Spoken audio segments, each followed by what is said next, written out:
away! It's just a shot away! It's Thursday, 22nd of June. Jagger and Keith Richards are at the West Sussex Quarter Sessions in Chichester before His Honour, Judge Block and a jury.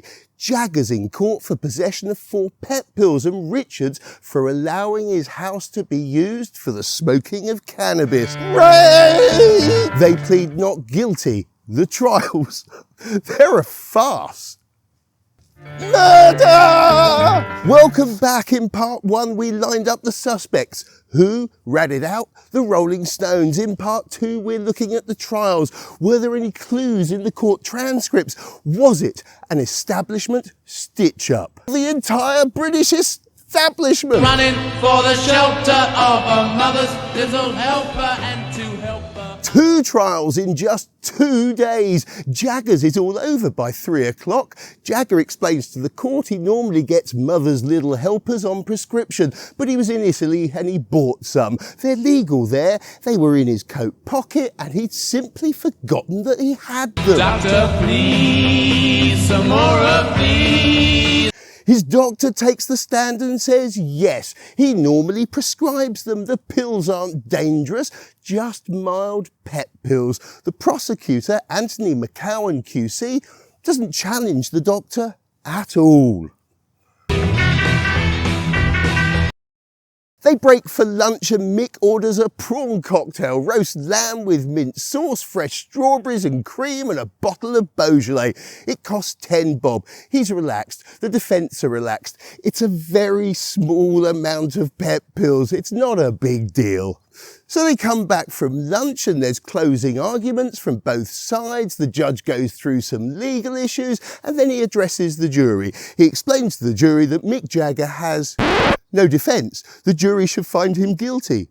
So they do. The next day, Keith Richards is on trial. The only evidence is a minute scraping of cannabis resin taken from an ashtray and 3 roaches. That's it. Detective Inspector Lynch testifies that where you find incense and joss sticks, you find people smoking cannabis. Detective Sergeant Cudmore says he thought Jagger was wearing makeup. PC Evelyn Fuller says she entered the house and noticed an unusual smell. She saw pink ostrich feathers on the bed, books on witchcraft, black velvet trousers, a sombrero and a pair of purple boots. She says Marianne Faithfull appeared to be in a very merry mood. Evidence that an unnamed naked woman was sitting on a sofa with a rug around her when police raided Keith Richards' house at West Wittering was given in court today. PC Fuller tells the court that when they tried to search Marianne Faithfull, she let the rug fall from her shoulders to the floor. Stark bollock naked, she giggled, "Look, they want to search me," making Jagger burst into peals of laughter. That's it. That's all the evidence they had. Rape! Murder! It's just a shot away! Basically, the prosecution have no evidence. Instead, they're trying to jock the jury and the judge. Rape! Murder! It's just a shot away. It's just a shot away. But it's working. Marianne Faithfull, for her part, was brilliant. In the court and in the press, she was only referred to as Miss X to preserve her dignity. But she came to court every day, radiant, dressed to the nines and smiling broadly at the cameramen, the assembled press and the jury. Everyone knew who Miss X was and everyone could see she was in no way embarrassed. She was wonderful. I had no idea the establishment could come down on you like that. I really didn't. None of us did. Keith Richards is defiant in court. He's asked over and over about Marianne Faithfull and why she was uninhibited, naked in a house with 8 men. It could only be, surely, because she was smoking cannabis. Keith Richards is so cool. He says, "I'm not a man who's bothered by petty morality." Of course, he's found guilty too. On June the 29th, they're sentenced. Jagger gets a £200 fine and 3 months in prison. Richard gets a £500 and 1 year in prison. Those are very, very, very steep sentences. It took the jury only an hour this afternoon to bring in a verdict of guilty, and now Keith Richards and Mick Jagger are waiting to be taken prisoner. Mick Jagger is sent to Brixton Prison and Keith to Wormwood Scrubs. Jagger looks shocked as he's taken down. There was a dead silence as the judge added, "You will go to prison for 1 year." And Richard, who earlier had talked in his evidence of what he called petty morals, went down to the cells without expression. The public are outraged. The police, the courts and the press have gone too far. It's widely seen as the technicoloured flowering of youth culture versus the stodgy, old, grey establishment. Thousands gather in Piccadilly Circus and the police set the dogs on them. John Peel plays the Stones for a whole hour on his show. Pirate Radio Caroline plays the Stones for 24 hours non-stop. In New York, there are demonstrations outside the British Embassy. There was a campaign to send flowers to the judge. Shops on Carnaby Street sell handcuffs labelled "Be Faithful" with a pair of Jagger links.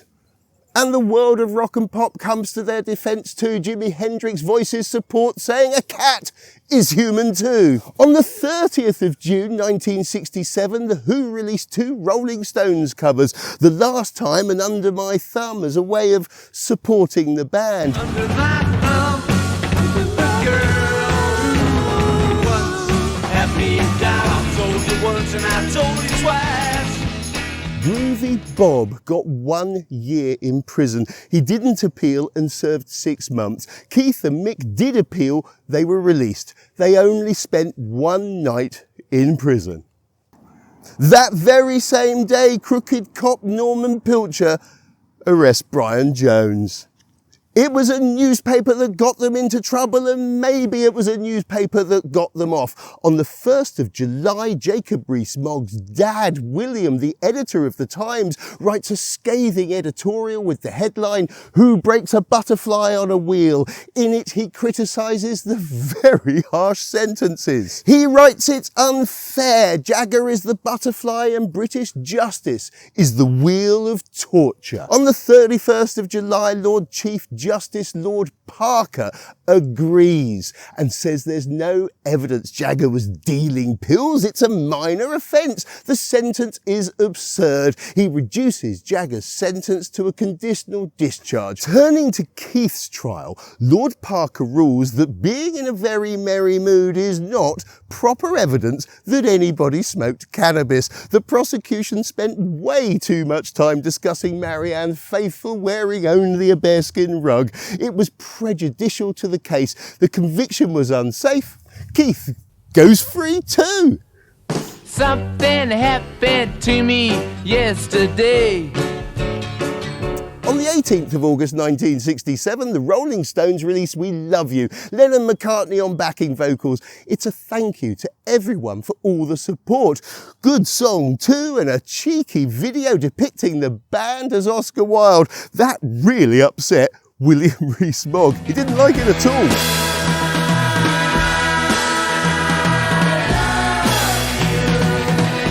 So was it the establishment stitching up rich kid upstarts who had it coming to them? Why were they found guilty on such flimsy evidence in the first place? The vital clue isn't in the court transcripts. It's in an after-dinner speech given by His Honour Judge Block just after the trial, in which he said, "Of course, I've rolled a few stones recently. Ha bloody ha." The judge knew he was wrong. He was grandstanding. He was playing to the gallery. But he had little choice. It's a fault in our judicial system. Once a case is in the paper, once the public is watching, the judge has little choice but to impose a harsh sentence to set an example. And of course he knew he'd be appealed, but it's far better for a judge to be appealed by the defence than the prosecution. That's just the way it is. It happens all the time. It's not right, it's not fair, but there it is. In part 3, I will reveal for the very first time who snitched on the Rolling Stones.